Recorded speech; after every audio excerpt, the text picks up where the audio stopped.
Okay, did not get this one queued up as early as sometimes. I was running a little late on making dinner, and now I just ate, so I'm sleepy, so that's cool. Um, Happy Thursday.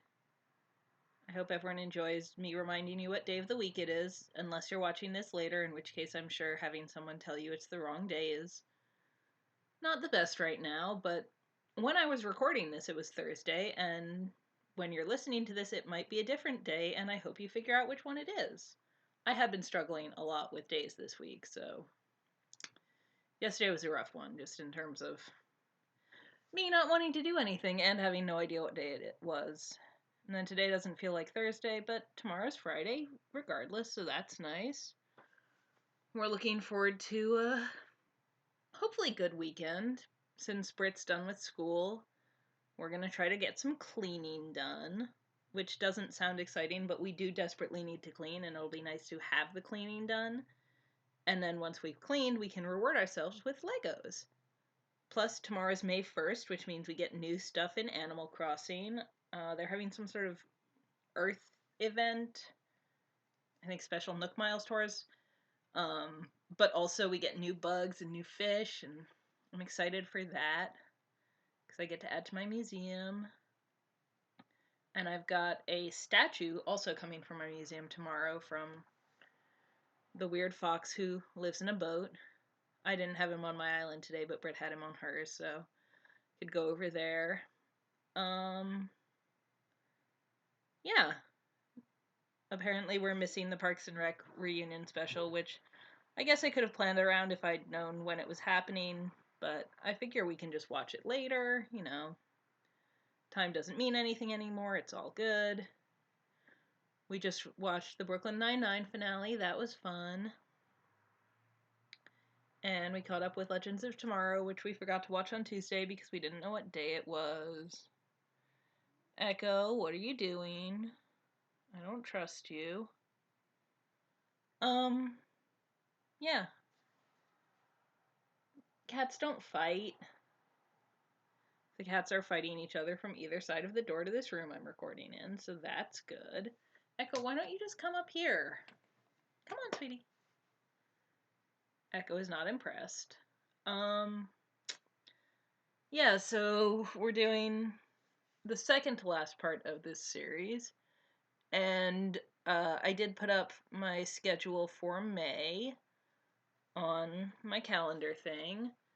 And once we're done with this series, which again will end next week, we're going to move on to um, the one where they're YouTubers, which I haven't read in a while, so hopefully it's good. Speaking of not having read, I did not prepare for this at all. Like, even way less than usual. I always say I didn't prepare, but this was like rock bottom level of preparation because I didn't really remember it was Thursday until pretty late in the day, and then I had to make dinner and play Animal Crossing and be irresponsible, so yeah, I figure that's fun for everyone.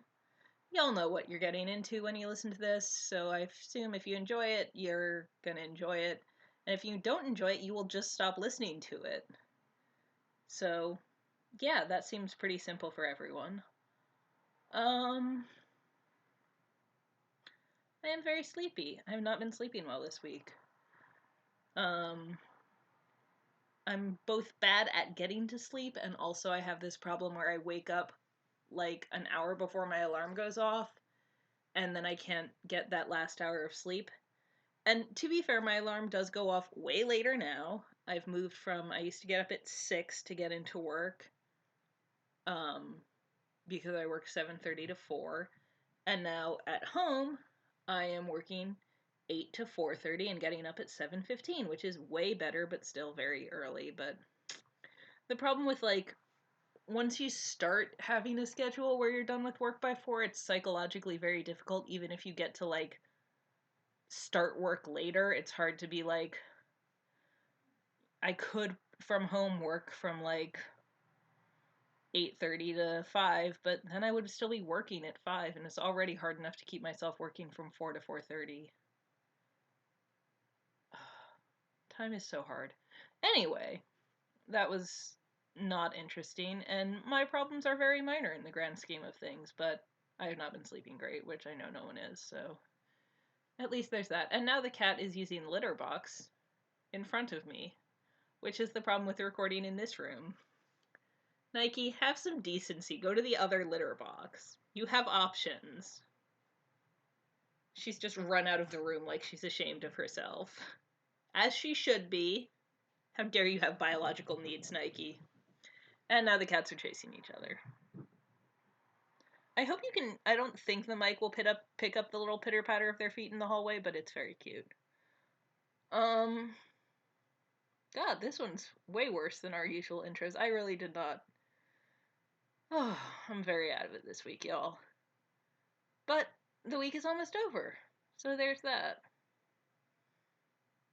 And this fic is about 4,100 words, so that one shouldn't take too long. And then when we're done, I can go back and catch a bunch of fish in Animal Crossing because CJ, the otter who buys fish for a good price, is on my island today. I also understand that we are shipping him with Flick, the lizard, and I'm so here for it. I love them. I can't wait for them to upgrade from being... I mean, I guess, they can be partners forever, but I do hope they get married. Marriage season is coming, so... Britt and I are hoping we're going to be able to celebrate our anniversary in Animal Crossing, which, again, like my birthday, I'm not sure that that's something we probably would have done even if we weren't in quarantine, but with quarantine it's a little nicer. And hey, it's 8:02. I can stop talking and just read, which is great. So yeah, this is Like, Love, Haha, Wow, which are reactions from Facebook, in case you did not get that. Those are the names of the non-angry reactions, I think. Okay, let's get started. I still don't understand how famous people go on the internet. Clark glances over at Bellamy, sees he's on Tumblr, and his dashboard has presented him with a photo set of pictures of the two of them together, taken from Clark's Instagram. The same way regular people do, but our computers are better and our connections are faster. He snorts. You know that's not what I meant. Yeah, but I wanted to be a dick. She leans in to check the tags on the post. Hashtag Clark Griffin. Hashtag Clark Griffin's incredibly hot boyfriend. Hashtag seriously, are we sure he's not a model? Hashtag or some kind of perfect human specimen she had custom made for her in a hot guy lab. Hashtag does anyone know where this hot guy lab is? Hashtag asking for a friend. Who is this person? Are you following them? Which account are you on? It's not like he doesn't use BB Hate anymore, but he has had to cut back. It's not exactly that he has an internet presence he was embarrassed of, it's just that he has an internet presence he didn't think anyone would ever care about. He curates Hollywood histories carefully, but his personal blog was just that. With his own name in use, it didn't take long for the followers he had there to figure it out, and once one person started spreading the word among her fans, it caught on. Apparently he's not used to getting anons asking for threesomes. So he's largely abandoned that Tumblr, only passed the new one along to mutuals he actually trusted, and he's rebuilding a new kind of internet footprint. This is the one I made to stand for you, he says, and she snorts. I forgot about that one. I was just checking the Clark Griffin tag, but I decided I wanted to start actually keeping up with some of the fan sites and BNFs. See if there was anything bad, I guess. You know Raven does that, right? We can both do it. You have plenty of weird fans to go around. I guess I'm just used to it, she admits. All of it. I was raised knowing that people were interested in my parents and interested in me. I knew about all this stuff. He raises his eyebrows and she shrugs. There was a countdown website for when I turned 18. Jesus, really? She shrugs again. People are gross and women are over-sexualized. That's why my mom didn't want me to come out as bi as early as I did. She thought it would make people worse. And maybe it did, I don't know. There was enough grossness that a little more didn't register. I did warn you, she adds, because she did. Is it worth it? He asks. I think so. I don't know what else I'd do. That's a really shitty reason to do anything, he teases. I like it. And it's been better recently. Why? You. He actually looks surprised. Me? It's nice to have a personal life. And someone who's just mine. I've never had that before. He smiles, a pleased flush on his cheeks. I like you too. So it's worth it to you too? Celebrity by proxy? Because it's gonna get worse. His expression falters. Worse how? We've got that premiere next week. Imagine how good they're gonna think you look in a suit. I do look good in a suit. He kisses her hair. It's mostly still fucking surreal that people are interested in me. I went from like 50 Instagram followers to 20,000, and I keep getting new ones. I don't even do anything on Instagram. I should be recording these conversations for my mother. She was so sure you were just using me to get famous, and every time you realize people know who you are, it freaks you out. It's weird, he grumbles. What's a red carpet like, anyway? Depends on the red carpet. This one shouldn't be too bad. The movie's pretty small, so it's not legions of screaming fans or anything. You'll look nice, we'll get our picture taken. You won't be in some of the pictures because no one cares about you. Sorry. Yeah, we talked about this. I would love if no one cared about me. Most of your Instagram followers are just hoping you're going to post pictures of me, if that helps. Sort of. He clears his throat. Look, it's not exactly a downside for me. It's fucking surreal, don't get me wrong, and sometimes people recognize me, which is weird. All my classmates know, and my professors, and sometimes people ask me about you. It's definitely weird, but it's not some huge burden. And at least the internet thinks I'm hot. Yeah, that's a comfort. It is. I don't need it for my self-esteem or anything, but it would suck if the "what's she doing with that guy" tags outnumbered the good ones. Yeah, you wouldn't be able to stalk me on Tumblr. And that would be the real tragedy. He leans over and kisses her. It's worth it, Clark. A lot worse than this would be worth it. I just still can't believe this is my life, he finishes, nodding to the Tumblr post. It's got almost 1,500 notes, and as far as she's concerned, it deserves more. They're really cute. I can't either, she says. But maybe we'll get used to it. Are you sure you want to do this? You could find another escort. Clark frowns at her mother. That seems like a waste when I already have a boyfriend. Abby sighs. I'm not asking because I don't like him. I think he's a very good boyfriend for you. A month ago, Clark wouldn't have believed her, but Abby really does seem to have come around on Bellamy. Clark thinks it's a combination of the way he's mildly terrified of cameras and his obvious and genuine adoration for her. So why are you asking? Because I know how overwhelming public appearances can be. If he's not ready, it wouldn't be hard to find you some other company. One of your co-stars from Gored, maybe. Someone who obviously reads as a friend. I think this is probably a good choice for his first one, she says, slow. If Abby wants to have a real discussion of this, Clark is game. It's not like there's going to be a ton of press. If he can't handle this, it's way better for us to find out now, instead of letting him off the hook and bringing him to a blockbuster.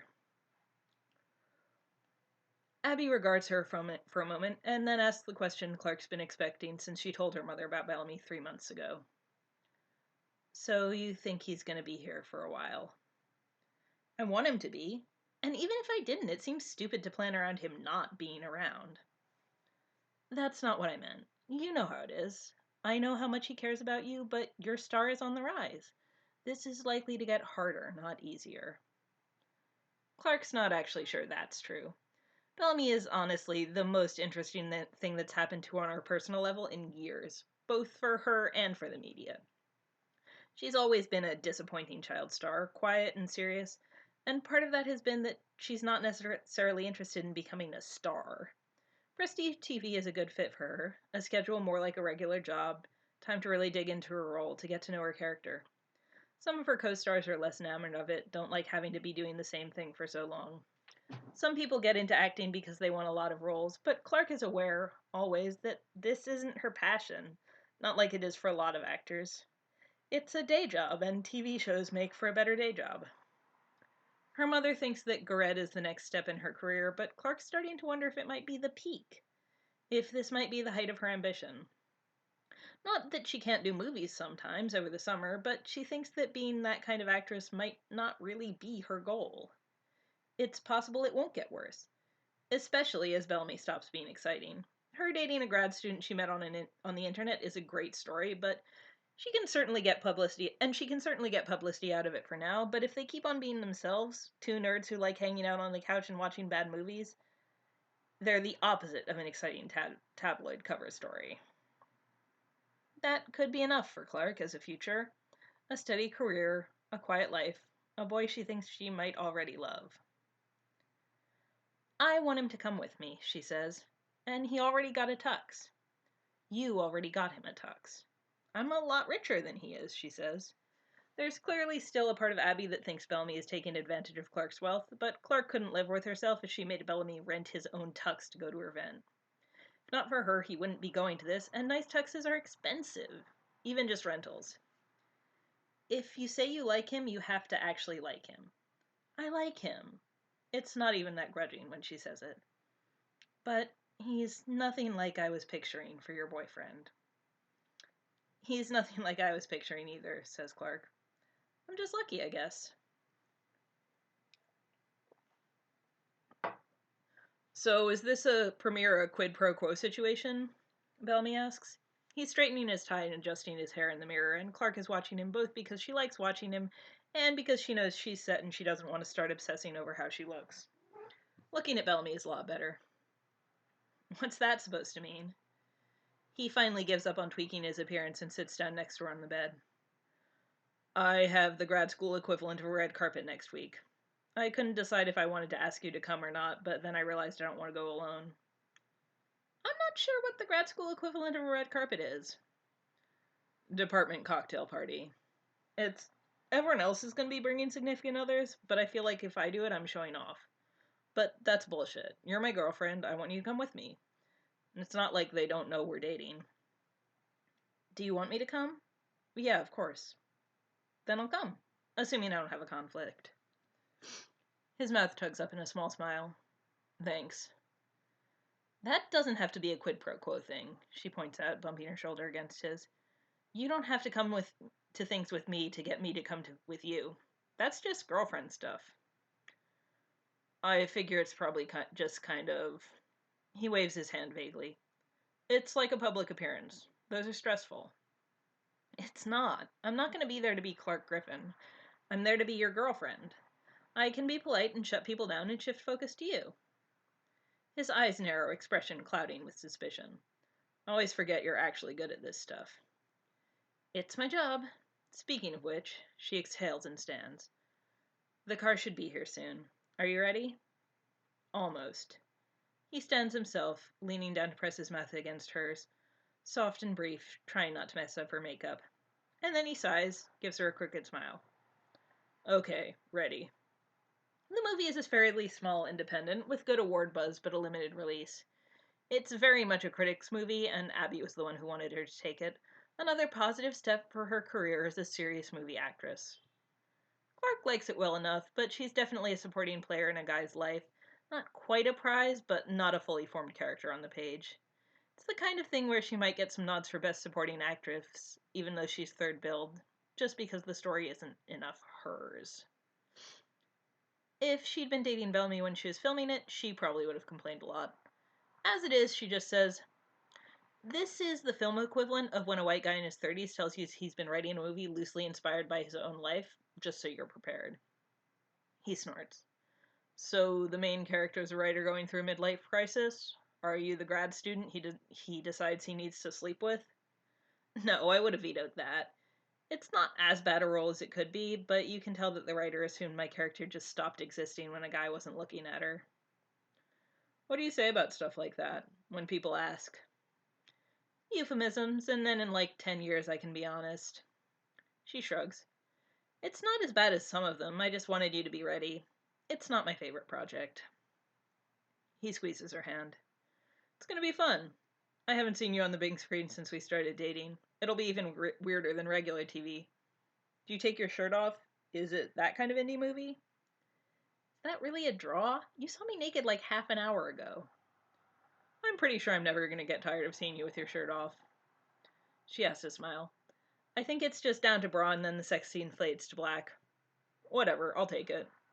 Anything else I need to be doing? Do you like your co-stars? Is anyone gonna ask me questions? Just be yourself. Are you sure? He teases. Sometimes myself is an asshole. Just don't be honest about what you thought of the movie. Unless you liked it. You really don't have to be nervous, she adds. I trust your judgment.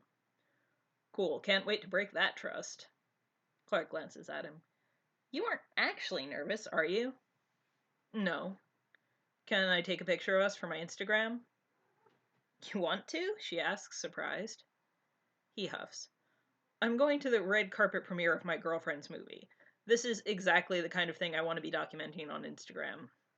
If my 30,000 followers want to say weird shit about it, I'll live. She snuggles in close so he can get the shot. I'll tell Raven to share it from my account too, she says, and he takes a few so they can make the best one together.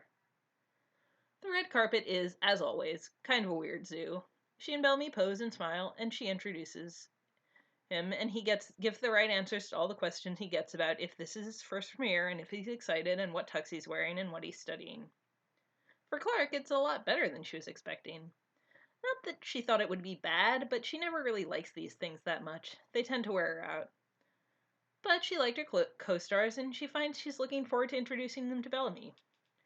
Raven meets them there so she can do social media stuff and get free drinks, and suddenly it's a lot less like a work event and more like seeing a movie with a couple of friends, albeit a movie that she's in. Plus, there are a lot of cute pictures of her and Bellamy in formal wear. She's definitely happy about that. You could do this more often, right? She asks, finding his hand in the dark before the movie starts. He kisses her hair. As many times as you want me to, yeah.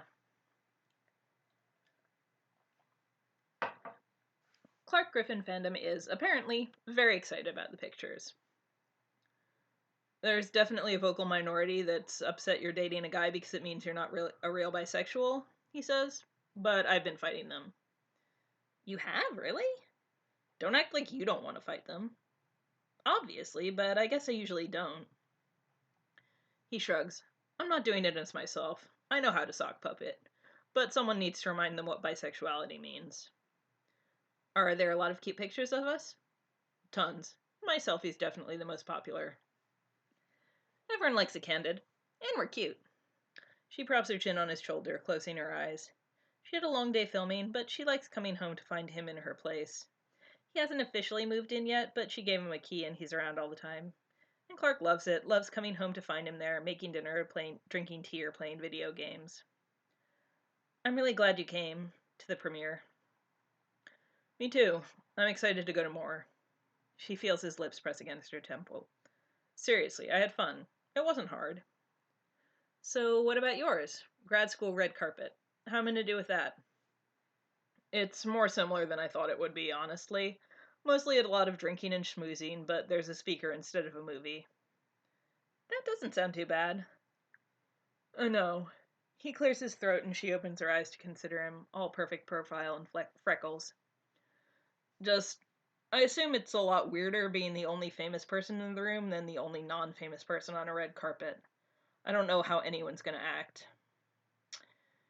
You're a lot more likely to run into people being assholes to you in Hollywood.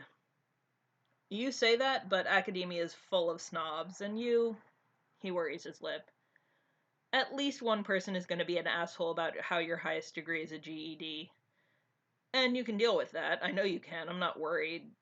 Just, I'm sorry it's going to happen. Clark smiles, kisses his jaw. I'll be fine. I've had producers condescending to me since before I knew the word for it. It sucks, but that's not going to be new. And we can gossip about the assholes after. So you're telling me this relationship might actually work? He teases. Who would have thought? Not to jinx it, she says, taking his hand and twining their fingers together, but I really think it might. She's pretty sure Bellamy is more nervous than she is about the whole thing, and Clark will admit she can't blame him. There's this inherent risk to bringing a high-profile guest anywhere, and bringing a B-list actress to an academic lecture is really a lot. The fact that she's his girlfriend and his bringing her is completely understandable only does so much good. She's still Clark Griffin, and it's still weird for her to be here. But she's not planning on going anywhere, so they should get used to her. I've seen pictures, you talked about her, but I still didn't really think she was real, says the first girl they meet, Harper. Or, your girlfriend. That would have been the weirdest long con ever. Was I hacking her official social media accounts and no one noticed? She puts pictures of me on her Instagram. Technically, my social media manager does that, Clark says. She says I'm not good at Instagram. You're not good at Instagram, Bellamy agrees. He considers Harper for a moment. Were you guys betting on if she'd show up? Obviously. Not money, but yeah, we were gossiping about it every time you weren't around. Sorry, she adds, flashing Clark a smile. Just, it sounds so fake. If I was going to make up a fake girlfriend, I wouldn't pick a famous actress. I would have said she lived in Canada like a normal person. I film in Vancouver sometimes. I could totally be your girlfriend who lives in Canada. Lives in LA, commutes to Canada sometimes. Harper's watching them with a smile playing on her lips, but when Bellamy raises his eyebrows, all she says is, I can see it. I see why you guys are dating. She pauses. But you didn't really meet on Tumblr, right? It's not as representative of the evening as Clark would like. His classmates are mostly fine, aside from the expected assholes, the one he's been ranting about since before they started dating. And it is nice to be able to put faces to names, to meet the people who make up his day-to-day life. But she hasn't felt so conspicuous a while, and hasn't felt so guilty about it. She draws attention in a way she didn't want to. News that she's around spreading like wildfire, heads turning wherever she goes. And while Bellamy doesn't seem annoyed that she's trying focus, he is clearly annoyed that everyone is being so, obvious. Fuck, you're just a person, he says once they're on their way back to her place. Thanks. The teasing tone doesn't quite land, and he deflates. Sorry, I shouldn't have asked you to come, I'm sorry. I don't mind, she says. It's gonna take some getting used to. More for them than for me. It's like Harper said, probably a lot of them didn't really get it. I tried to warn them. She squeezes his hand. Seriously, it's fine. I haven't felt weirdly famous in a while. It's probably good. Sure it is. He wets his lips. You want to get used to it? The lecture was really interesting, she says. I wouldn't mind going to more. And once grad wraps, I think I might want to get a degree. I don't know. I like school. I think it would be fun. So you should do that where you are. So I should do that where you are, so everyone will be used to me. After a second, he laughs, this soft, short little huff. Sometimes I still can't believe you're... Trust me, I still want to be your boyfriend when grad wraps. I want to be your boyfriend forever. But it's still hard to imagine having a future together. Yeah. She leans her head on his shoulder. I love you, she says, soft. It's hard to know if it's too soon, but it doesn't feel too soon. She's been thinking it for weeks, and she's tired of not saying it, tired of thinking he might not know. I'm not planning on breaking up with you. I love you too, he says, and tilts her chin up for a kiss. So, we're gonna get better at this stuff. Yeah, she agrees. I think we'll be fine. The next red carpet is 6 months later, and it's both a much bigger and much smaller deal. I'm not actually nominated for anything personally, so they're not going to want to talk to me too much. Just some sound bites about the movie. I know you think this is helping, but we're still going to the Oscars. You don't have to come. It's the Oscars, Clark. Of course I'm coming. Especially since you're not sure you want to do more movies. This might be my last chance. They invite me every year, I just usually don't go. If you want to, we can whenever, but it's honestly pretty boring. He pauses and then starts to laugh. Jesus, I can't believe I'm dating someone who goes to the Oscars so often it's not even novel anymore. My mom used to make me come with her. Yeah, that's what I'm talking about. Is there an academic equivalent of the Oscars? Do I go to that? Probably graduation. I assume you'll come to mine and skip it once I'm just a professor. Just a professor, she teases. Like, that's not an amazing accomplishment. It will be if anyone hires me. Until they do, I'm sticking to Trophy Boyfriend, which is the other reason I'm coming to the Oscars. If I'm not around to be arm candy, what good am I? She tugs him down by the lapels of his tux, giving him a much quicker kiss than she'd like. Bellamy was basically made to wear formal wear. Tumblr's gonna be so excited. I think you have a couple other things going for you, she tells him. Maybe one or two, yeah. He puts his arm around her. I want another selfie. I think pre-red carpet selfies are gonna be my thing. I'm trying to hit 50,000 Instagram followers. Really? He reconsiders. I want to hit 50,000, but I'm not really putting any special effort into it. But it would be cool, right? To have a tradition. Yeah, a tradition would be nice. And it is nice. Every single time. Okay, so that was that story. Again, we're going to be back with the last part next week, so I will talk to you. Not then, because I also stream 2 more times before that, but whenever you next listen to one of these, unless this was your last one, in which case I won't talk to you again. Have a good night, y'all.